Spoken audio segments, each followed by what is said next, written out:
once again, after, sitting back yesterday and watching some film and digesting, extremely proud of our guys. We have to bottle up the aggression, the unity, the disciplines that we played with against Kentucky, and continue to build on that. And it's no different than the same aggression and disciplines that we played with against Oklahoma State or whoever else we played during that winning streak. But since we were playing like that consistently, we played with more confidence. And we hadn't practiced or played that way for 3 weeks. So we've then you get beat. When you get beat, then all of a sudden guys kind of lose a little confidence in themselves. And it's our jobs now to fight to refine, or I don't know if that's even a word, but to rediscover that confidence that we had a month ago. Frank, you guys are coming off playing a team with a lot of height. Do you think that maybe helps you out when going to play guys like Martin and Mickey that LSU has in the post? Yeah,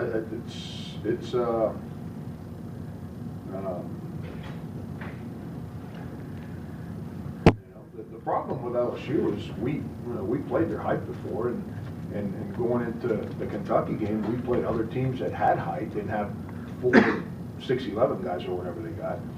But, we played teams that had big front lines, and we took some good shots, we just didn't make them. And it wasn't really the height that bothered us, it's just, I think, is, we're not playing with the same confidence individually, offensively, that we played with earlier. Coach, you talk about consistency, getting guys into the gym, shooting outside of practice. Is there a particular guy in the locker room who's maybe stepped up during this slump, if you will, to kind of help lead the guys outside of you?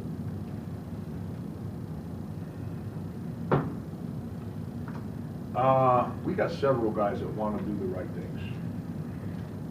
But like everything else, see, it's easy to stand up and talk when your team's not expected to win.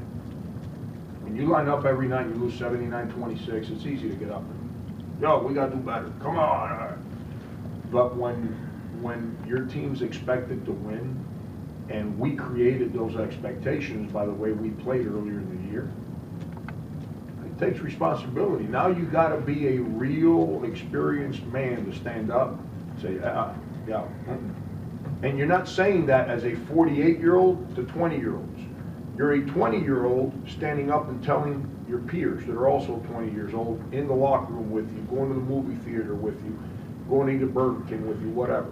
Those are the people you got to stand up and challenge whatever thought process is trying to take over.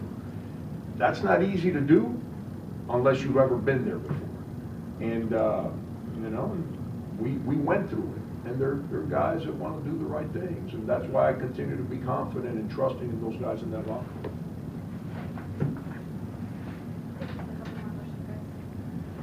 Mickey for LSU is top 5 in the conference in points, rebounds, blocks. Can you talk about the talent he is and what do you guys have to do tomorrow night to limit him? Yeah, I mean, he came in last year as a shot blocker, and he's expanded into a dominant player. I mean, he last year he basically impacted games with block shots and defensive rebounding. This year he impacts it everywhere. He obviously is a real good shot blocker. He's a real good defensive rebounder, but now he's become a force offensively. And I think as those guards have gotten better, he's gotten better. It's obviously we can't just put our heads down and drive it and throw it up there because he's going to block it. And then defensively, we got to stay with him.